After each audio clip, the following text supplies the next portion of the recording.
Welcome to Could It Exist in Real Life, where programs fight for the users and we fight alongside them.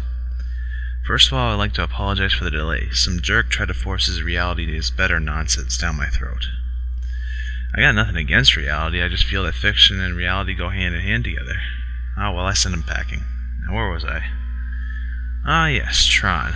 Tron was revolutionary in many ways. It was one of the very first CGI movies, the others being Black Hole and Last Starfighter.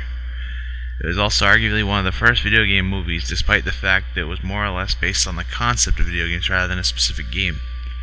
Also, despite being a bomb at the box office, it gained a rather large cult following ranging from video game nerds and tech-savvy geeks as well as film enthusiasts like myself. It is also one of the first box office bombs to have a sequel, the other two being John Carpenter's The Thing and Guyver Mutronics. Though unlike the other two, they managed to keep some of the original cast save for David Warner. The story revolves around Kevin Flynn, a former employee of Encom and now host of his own arcade. He's mad because Ed Dillinger, a sneaky rival, stole his idea for a series of video games that would have moved him up the corporate ladder. Since then, he's been trying to hack Encom in order to find evidence of said crimes. However, Dillinger's on to him, and his friends Alan Bradley and Laura warn him. Bradley himself is ticked off on account of him not allowed to develop a security program, Trace-On JA307020, or Tron for short. So they devise a plan to use Tron as a means to destroy the Master Control Program, an AI that controls Encom's mainframes and plans for global domination, and get the evidence. Flynn hacks to the mainframe long enough for Alan to activate Tron. However, NCP catches on and uses an experimental teleporting laser-like device to take Flynn to the digital world. It works, and he finds himself in a world where computer programs and Encom are represented by the person that created it. In Tron's case, he looks exactly like his creator Alan, or Alan 1 as he refers to him. Tron, Flynn, and Ram break out of the game grid to seek the means to destroy NCP. Legacy takes place 20 years after the first movie. Sam Flynn, Kevin's son, finds a lead on his missing father through his old arcade. He is also zapped by the teleporter, which takes him to the new and improved grid. Inside, he must find his father with the help of Cora, a program with a mysterious past, and must battle Clue, a program made in Flynn's image gone rogue, so they can escape. Now for the main events, folks. Could it exist in real life? I've already gotten through the theoretical pros and cons of teleportation in my Power Rangers analysis, so no need to go down there again. However, it does solve the problem I mentioned.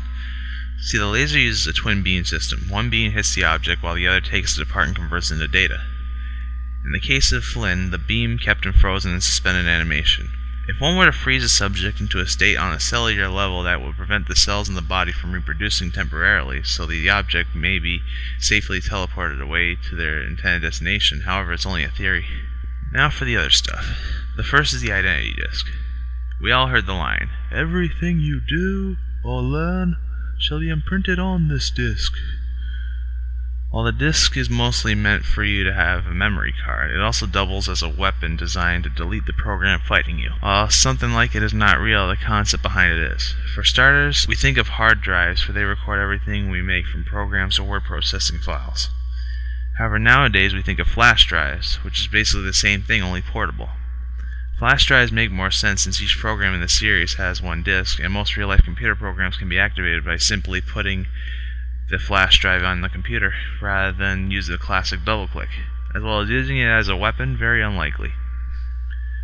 Sure, throwing a flash drive at someone would hurt like hell, but it wouldn't delete. The original disc was based on the discus weapon used in ancient Greece, which started out as an Olympic throwing sport.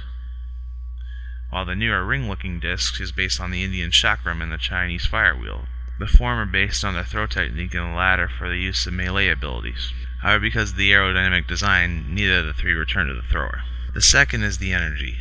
A liquid in the world of Tron which serves as both a power source for the world, as well as a food source for inhabiting programs and visiting users.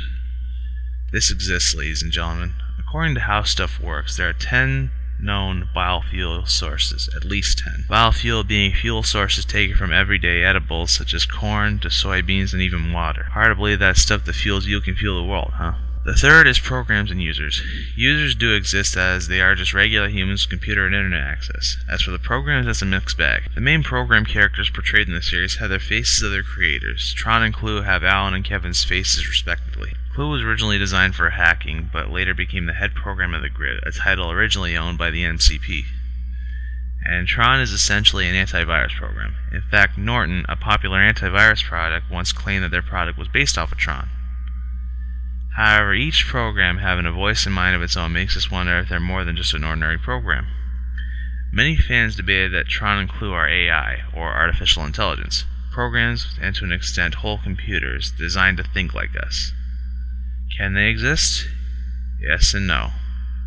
True, AI is a dream most computer nerds have, and while it's not impossible, you would have to be a pretty good computer technician to come up with one that doesn't turn on you like Clue or the MCP.